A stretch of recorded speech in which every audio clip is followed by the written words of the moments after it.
Who are you? What's your role? And where do you work? My name is Sri. I work as a staff product manager on the Intuit Kubernetes platform team. My name is Derek Wang. I'm a co-contributor to NumaFlow and work for Intuit. What news do you want to share with us today? Today, we are going to introduce about NumaFlow. It's a new open source project from the Intuit platform team.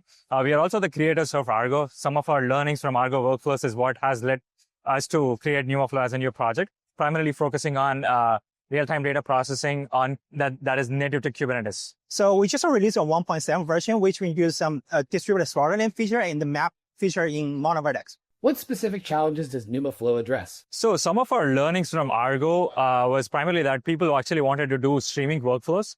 And as we extended beyond the use cases of streaming workflows, we started learning that a lot of the platform engineers and also ML engineers and everyone were really interested in doing stream processing that is more native to Kubernetes. And that was actually a challenge with the existing platforms out there, like maybe Apache Flink or some of the other stream processing platforms as such. So these were some of the key pain points that we were aiming to solve with NumaFlow as a platform. Something to add to this is like actually all the developers behind this project have some Argo workload developer background.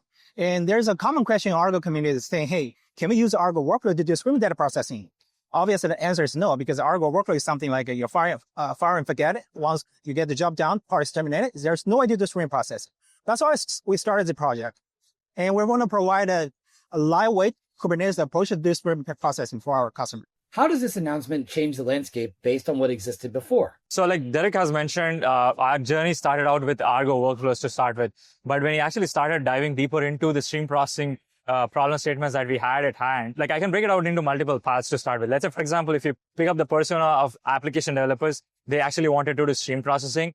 That is very lightweight and that is much more easier than the existing platforms out there. Probably they want to do stream processing using Go or maybe any other language that they were interested in. That was not possible with the existing platforms. That's one. And then the second is like, let's say if you talk to even the ML platform teams or ML engineers as such, they also wanted to do stream processing or probably kind of do inference on streaming data and things like that. These are the use cases that they tend to work with. But the existing streaming platforms or the stream processing platforms are again always geared towards like data engineers, again JVM-focused and completely Java-focused in itself. But they wanted that is something that is more native to Python that can definitely work on Kubernetes too. And similarly, if you also talk to the platform engineers which have been running these stream processing platforms at scale, like the existing ones, they always had challenges whenever node rotations happen. There were resiliency challenges and things like that. And also autoscaling was one of the key pain point that platform engineers always used to complain when it comes to the existing platforms out there. So NumaFlow in short really drastically changes things across the board, where it allows you to create stream processing jobs in any language that you like. Autoscaling is taken for you. And that is also something that is native to Kubernetes as such, which is never seen before in the industry. Where does NumaFlow fit into the cloud native landscape? So NumaFlow, you can primarily compare it with the likes of maybe Apache Flink or Spark Streaming or Kafka Streams. That is primarily operating in the stream processing world, but NumaFlow is primarily Kubernetes native while others are not. Can you break down the pricing for NumaFlow? That's a really good question. In short, I can definitely say that NumaFlow is all open source. It's free of cost. Anyone who is interested in trying out Kubernetes-native stream processing platform, you can definitely check out our GitHub repository and try it out as you wish. What are the advantages that NumaFlow has when comparing it to other solutions that are in the market? So let's start with some of the use cases where either Intuit or even the community is trying to use NumaFlow as a product, right?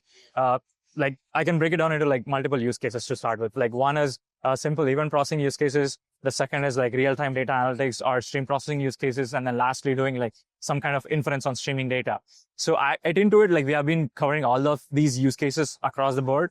But when it comes to the community, we are also seeing a lot of interaction, especially on the stream processing use cases or even on the inference on streaming data. So like some of the examples that I can definitely pick is like people actually want to do IoT data processing. Whenever they receive events real time, they want to process all of that information so that they can do some kind of predictive maintenance and things like that. And we have also seen use cases where teams actually wanted to do edge data processing as well, like where they really want to have these pipelines be deployed on low resource, low footprint and data processing needs. They can definitely use NumaFlow as well. So we have seen the community use cases across the board, right from like huge real-time data analytics to small, low footprint data processing on the edge at the same time. Looking ahead, what developments can our audience anticipate from NumaFlow? In terms of the future, and we actually just released the 1.7 version, which brings the awesome feature of distributed throttling. And we also have map feature supporting MonoVertex, and which makes you easier to use MonoVertex to do simple mapping capability. And moving on to the future roadmap and things like that.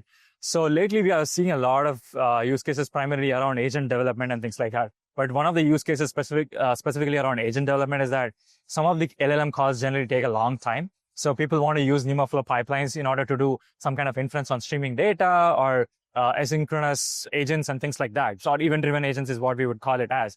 So we do have some exciting features that are actually coming in that specific space. So definitely looking forward to some of the things that we are going to release very soon. If people want to know more about NumaFlow, what's the best way to check it out? You can definitely find out us on GitHub.